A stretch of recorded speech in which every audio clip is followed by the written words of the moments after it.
सच सुनना चाहते हो, 9th क्लास मुश्किल नहीं, क्यों हिला डाला ना, बल्कि हमारी लापरवाही की वजह से 9th क्लास मुश्किल हो जाती है। देखिए, थोड़ा सा सोचे, हमने 8th क्लास जब की थी तो हमने बहुत ख्वाब देखे थे। ये बड़ी अच्छी बात कही आप। हमने सोचा था कि हम अपने पेरेंट्स का नाम रोशन करेंगे, अच्छे मार्क्स लेके आएंगे और बोर्ड के अंदर टॉप करेंगे। लेकिन आज 9th क्लास वाले खुद सोचो कि आप इस वक्त कहां पर हो। पढ़ाई लिखाई में ध्यान लगाओ। आपको डर लग रहा है कि हमारा सिलेबस कंप्लीट नहीं है, आपको परेशानी हो रही है कि हमारा सिलेबस मुकम्मल नहीं है, आपको डर लग रहा है। अच्छी खबर यह है कि आप अभी भी 9th क्लास के अंदर कम बैक कर सकते हैं। बुलाएगा क्या? अब आप कहेंगे सर हम कैसे कर सकते हैं कम बैक? तो मैं सिर्फ आपको 4 पेजेस दूंगा जो बिल्कुल हल हुए होंगे।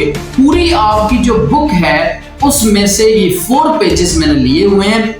फेल होने का डर लग रहा है, रिजल्ट खराब होने का डर लग रहा है, तो आज के बाद इस डर को बिल्कुल साइड पर फेंक। ये 4 पेज आप कर लें तो मैं आपसे गारंटी से कहता हूं कि आप कम बैक कर सकते हैं। Oh my God! अच्छा, मैं आपको 3 प्रॉब्लम बताने लगा हूं। फर्स्ट ऑफ ऑल, अगर तो आपके अंदर भी ये तीनों प्रॉब्लम मौजूद हैं तो आपने इस वीडियो पर जरूर रहना है। ये आपके लिए बहुत ज्यादा इंफॉर्मेटिव होने जा रही है। अबे जल्दी बोल, कल सुबह पनवेल निकलना है। लेकिन अगर आप में ये 3 प्रॉब्लम नहीं है तो फिर आपको इस वीडियो पर टाइम वेस्ट करने की जरूरत नहीं है। मैं गारंटी के साथ कह सकता हूं कि 9th क्लास के बच्चों में ये 3 प्रॉब्लम जरूर होती हैं। पहली बड़ी प्रॉब्लम क्या है कि हमारा सिलेबस एंड नहीं हो रहा। ये बहुत सारे बच्चे कहते हैं कि सर हमारा अभी तक तो सिलेबस ही नहीं एंड हुआ।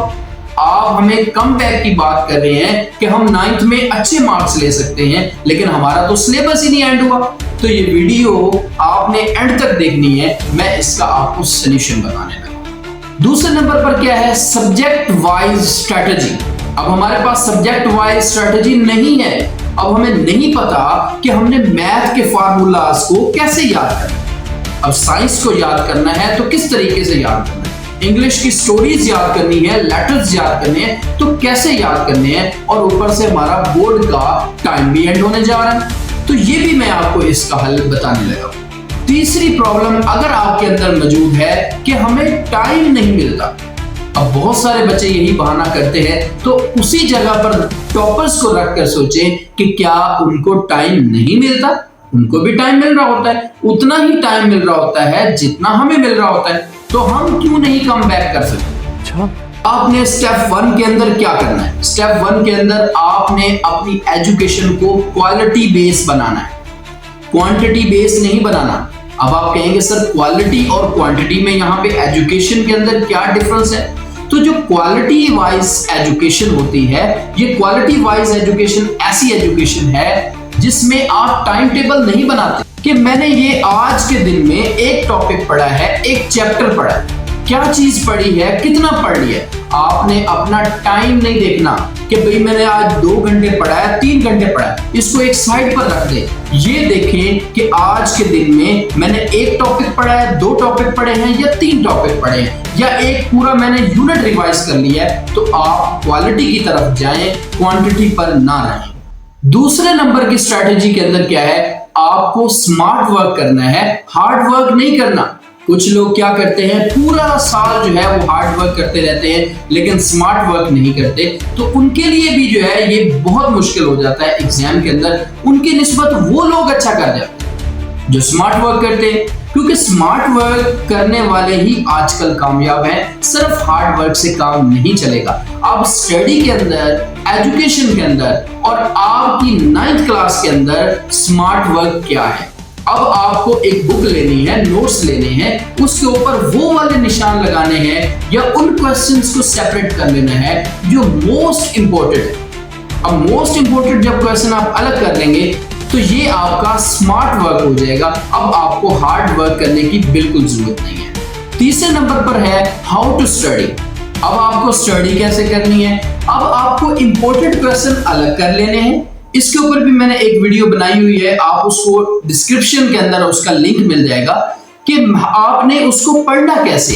अब पढ़ना कैसे है कि आपने अपने इंपोर्टेड क्वेश्चन को अलग कर लेना है, 5 ईयर पेपर ले लेने हैं पुराने। अब उससे क्या बेनिफिट होगा, एक आपको एक्सट्रैक्ट मिलेगा। अब उस एक्सट्रैक्ट को जब आप अलग कर लेंगे तो आप आसानी के साथ उसको पढ़ सकते हैं। नंबर 4 जो बहुत इंपॉर्टेंट होने जा रही है, ये है टाइम मैनेजमेंट। ये सिर्फ स्टडी नहीं, बहुत बड़े बड़े इदारों के अंदर बहुत बड़े बड़े लोग जो है अपना टाइम मैनेज नहीं कर सकते। टाइम एक कीमती चीज है, एक कीमती असासा है, उसको जाया नहीं करना चाहिए। तो टाइम मैनेजमेंट आपने अपनी क्लास के मुताबिक कैसे करनी है वो मैं आपको बताने लगा हूं। अब आपको एजुकेशन के अंदर टाइम मैनेजमेंट कैसे करनी है कि आपको अपनी स्टडी का टाइम निकालना है। अब आपको बाकी सारे काम साइड पर रख दे, जब ये पेपर आ रहे हैं आपको अपना कमबैक करना है लास्ट 30 डेज के अंदर, तो आपको क्या करना पड़ेगा, उन पेपर्स पे ही सिर्फ तवज्जो देनी पड़ेगी जो अभी आपको मैंने बताया है कि इंपोर्टेड क्वेश्चन हमें निकाल लेने चाहिए। बस उन्हीं को आपको जो है वो काम करना चाहिए, बाकियों पर काम नहीं करना और अपना टाइम निकालना चाहिए स्टडी के लिए। 5वें नंबर पर है ओवर थिंकिंग। अब ओवर थिंकिंग क्या होती है कि हम सोच लेते हैं कि हमें सब कुछ आता है। अब आपको करना क्या है, एक रफ पेज लेकर रखना है। अब उस रफ पेज के ऊपर आपने वो चीजें लिखनी है जो आपने याद की है। जब आप उनको रफ पेज के ऊपर लिखेंगे तो आपको खुद ही अंदाजा हो जाएगा कि भाई ये जो मैं चीजें कर रहा था ये मेरे काम की नहीं थी, इनमें से चंद एक ऐसी चीजें थी जो मेरे काम की थी। तो आपको ओवर थिंकिंग नहीं करनी, बल्कि आपको अलग से मैथ की एक्सरसाइज आपने 1 ले ली, 2 ले ली, 3 ले ली। अब उसमें आपने फार्मूलाज देख लेने कि इस एक्सरसाइज में कितने फार्मूलाज लग रहे हैं, आपने वो देख लेने। अब दूसरे नंबर पर आपने साइंस में जाना है, केमिस्ट्री में जाना है, तो वहां पे आपने क्या करना है, उन इक्वेशंस को लिख लेना है जो आपको मुश्किल लगती हैं, उनको आपने बाहर लेकर आ जाना है। तो इस तरह आपने ओवर थिंकिंग के अलावा आपने स्टडी करनी है और उनको लिख कर याद करना है। बेस्ट ऑफ लक आपकी नेक्स्ट क्लास के लिए, बेस्ट ऑफ लक आपके एग्जाम के लिए।